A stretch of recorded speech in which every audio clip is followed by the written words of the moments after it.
Blushing. You haven't done anything. You haven't even said anything embarrassing, but someone stares at you, or you're asked a question in front of the whole class, and suddenly your face turns red. You can't stop it.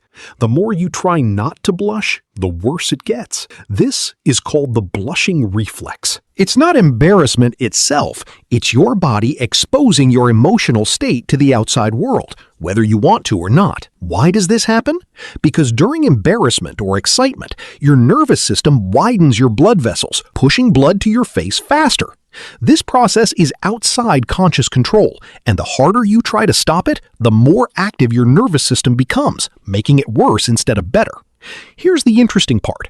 People trying to hide their blushing often draw more attention to it in situations where nobody had even noticed in the first place. Nervous laughter. Someone delivers heavy news, or a genuinely serious, even sad situation unfolds, and you start laughing. You're confused by it yourself because laughing feels completely wrong here, but your lips move on their own.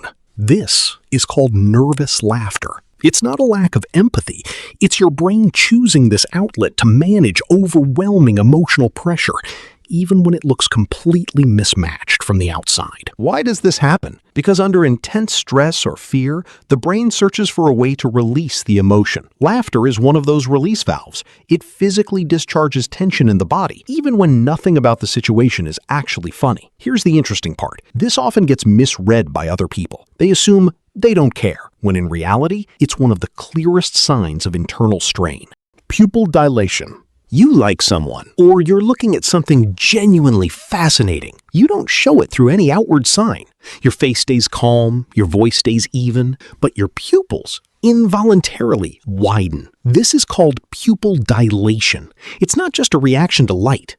It's your brain revealing interest or attraction through your eyes, completely outside your control. Why does this happen? Because interest and excitement activate the nervous system, and that activation extends to the muscles in your eyes. The pupils widen, as if the body is quietly switched into focus mode. Here's the interesting part. People don't consciously notice this, but the brain does. It's part of why you sometimes feel an unexplainable chemistry with someone, an invisible signal neither of you is aware you're sending.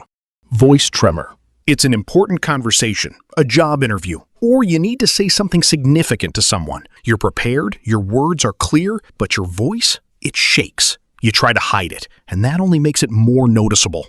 This is called voice tremor. It's not a lack of preparation. It's the involuntary tightening of the muscles controlling your breathing and vocal cords during fear or nervousness. Why does this happen? Because under stress, your breathing rhythm changes. It becomes shallow and quick. Your vocal cords rely on a steady stream of air, so that disruption comes out as a tremor in your voice. Here's the interesting part. Listeners often read this as sincerity because genuine nervousness is hard to fake, and paradoxically, it tends to increase trust instead of reducing it. Cold sweat.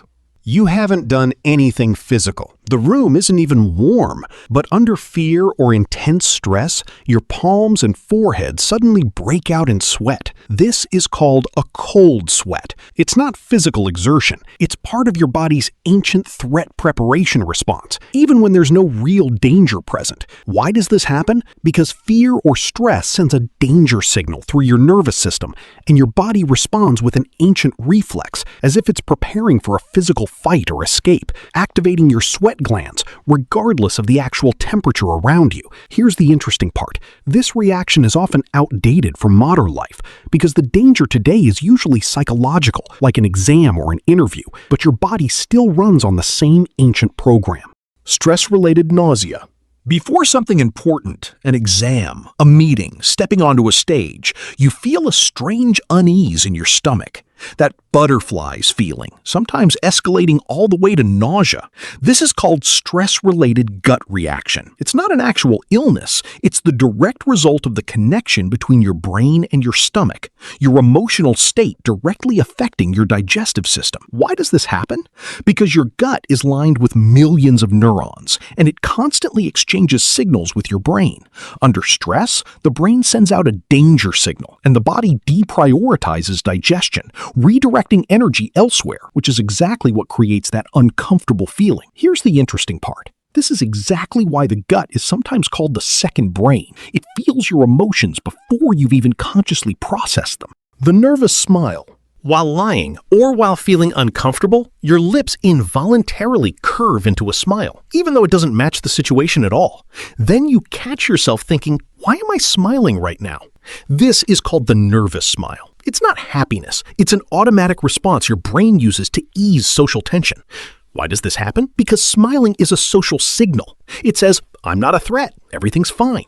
In an uncomfortable situation, the brain fires that signal involuntarily, even when the real emotion underneath is completely different. And that mismatch is often what makes it look off from the outside.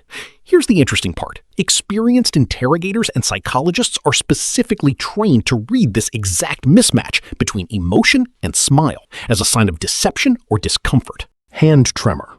When you're nervous, scared, or even just hungry, your hands or fingers start shaking involuntarily. You try to steady them, and the shaking only gets worse. This is called excitement-related tremor. It's not weakness. It's your nervous system becoming overactivated, disrupting the stability of the signal sent to your muscles. Why does this happen? Because during intense emotional or physical stress, adrenaline floods your bloodstream. Adrenaline primes your muscles for action. But if there's no actual physical action, no fight, no escape, that extra energy comes out as a tremor instead. Here's the interesting part. Even professional speakers and actors experience this exact same shaking before going on stage. It's not a lack of experience. It's simply the body's natural response. Micro-expressions. You're convinced you've completely hidden your emotions. Your face is calm. Your voice is steady. But for a fraction of a second, faster than the eye can consciously catch, a flash of your real emotion breaks through on your face. This is called a micro-expression. It's not a lie. It's actually the opposite. It's the truth. It's a split-second, uncontrollable glimpse of your real emotional state, completely outside conscious control. Why does this happen? Because the moment an emotion arises, your facial muscles react automatically, faster than conscious thought can intervene. Before you manage to put on your calm face, the real reaction has already leaked through for an instant. Here's the interesting part. This phenomenon is considered reliable enough that certain security agencies and interrogation specialists are specifically trained to read these micro-expressions because the body reveals the truth far more than words ever do. Fight or flight. There's no actual physical danger. You're just waiting for a scary reply to a work email or about to walk on stage. But your heart races. Your muscles tighten. You feel exactly as if real danger were present. This is called the fight or flight response. It's not overreacting. It's your body's ancient defense system, one shaped thousands of years ago, that's often mismatched with modern situations. Why does this happen? Because the brain processes physical danger and psychological danger, like an awkward conversation, almost identically. Both trigger adrenaline, both speed up your heart, both prime your muscles, even when there's nothing to actually fight or run from. Here's the interesting part. This response genuinely protects you from real danger. The problem is your body treats modern stress exactly the same way it would treat a predator.